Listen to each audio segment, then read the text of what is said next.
রাস্তায় থেকে ছাড়া আসছে গাড়ি এখন, রাস্তা থেকে এখনকার সাইডে আসছে। হ্যাঁ ওটা আরেকটা যাবে, এখন রাস্তায় যাচ্ছে।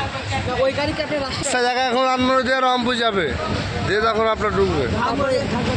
ট্রেনের সিভিল চেঞ্জ করেছে কনফার্ম 5টার দিকে তো